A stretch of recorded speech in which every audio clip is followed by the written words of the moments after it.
जय हिंद दोस्तों। स्वागत है आपका अपने YouTube channel AK defence study में।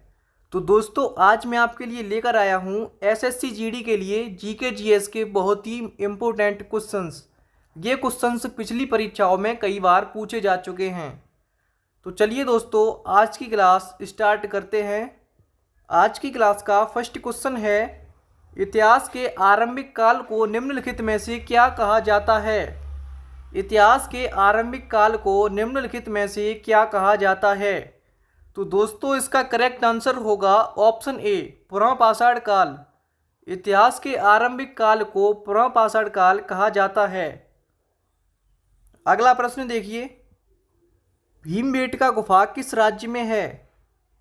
भीमबेटका गुफा किस राज्य में है। तो दोस्तों इसका करेक्ट आंसर होगा ऑप्शन डी, मध्य प्रदेश। भीमबेटका गुफा मध्य प्रदेश राज्य में है। अगला प्रश्न देखिए, किस काल युग में पत्थर के औजार सबसे पहले पाए गए थे।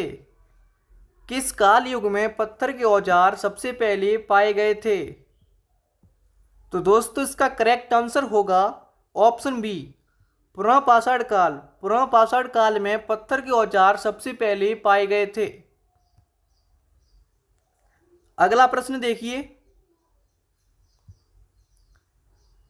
भारत के प्रथम कन्या विद्यालय की स्थापना निम्नलिखित में से किसने की थी। भारत के प्रथम कन्या विद्यालय की स्थापना सावित्रीबाई फुले ने की थी। इसका करेक्ट आंसर ऑप्शन बी होगा। अगला प्रश्न देखिए, विश्व में क्षेत्रफल की दृष्टि से भारत का विश्व के देशों में कौन सा स्थान है। तो दोस्तों इसका करेक्ट आंसर होगा ऑप्शन डी, 7वां। क्षेत्रफल की दृष्टि से भारत का विश्व में 7वां स्थान है। अगला प्रश्न देखिए, निम्नलिखित में से कौन सा देश भारत के साथ सबसे लंबी भूमि सीमा साझा करता है। तो दोस्तों याद रखिएगा, भारत के साथ सबसे लंबी भूमि सीमा बांग्लादेश साझा करता है। इसका करेक्ट आंसर ऑप्शन सी होगा। अगला प्रश्न देखिए, भारत में सबसे पहली जनगणना किस वर्ष में हुई थी। तो दोस्तों इसका करेक्ट आंसर होगा ऑप्शन बी, 1872। भारत में सबसे पहली जनगणना 1872 में हुई थी। अगला प्रश्न देखिए, नदी के प्रवाह को मापने के लिए निम्न में से किसका उपयोग होता है। नदी के प्रवाह को मापने के लिए निम्न में से किसका उपयोग होता है। तो दोस्तों याद रखिएगा, नदी के प्रवाह को मापने के लिए क्यूसेक का उपयोग होता है। इसका करेक्ट आंसर ऑप्शन बी हो जाएगा।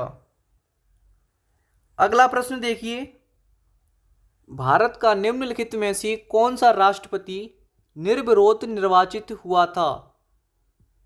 इसका करेक्ट आंसर होगा ऑप्शन सी, नीलम संजीव रेड्डी। अगला प्रश्न देखिए,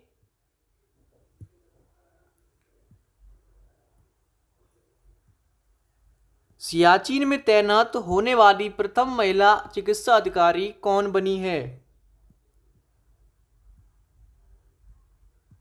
तो दोस्तों इसका करेक्ट आंसर होगा ऑप्शन सी, गीतिका कौल। गीतिका कौल सियाचिन में तैनात होने वाली प्रथम महिला चिकित्सा अधिकारी बनी हैं। अगला प्रश्न देखिए, कारगिल विजय दिवस किस तारीख को मनाया जाता है। कारगिल विजय दिवस किस तारीख को मनाया जाता है। इसका करेक्ट आंसर होगा ऑप्शन सी, 26 जुलाई। अगला प्रश्न देखिए, अयोध्या राम मंदिर निर्माण के मुख्य वास्तुकार कौन हैं। तो दोस्तों याद रखिएगा, अयोध्या राम मंदिर निर्माण के मुख्य वास्तुकार चंद्रकांत सोमपुरा हैं। इसका करेक्ट आंसर ऑप्शन बी होगा।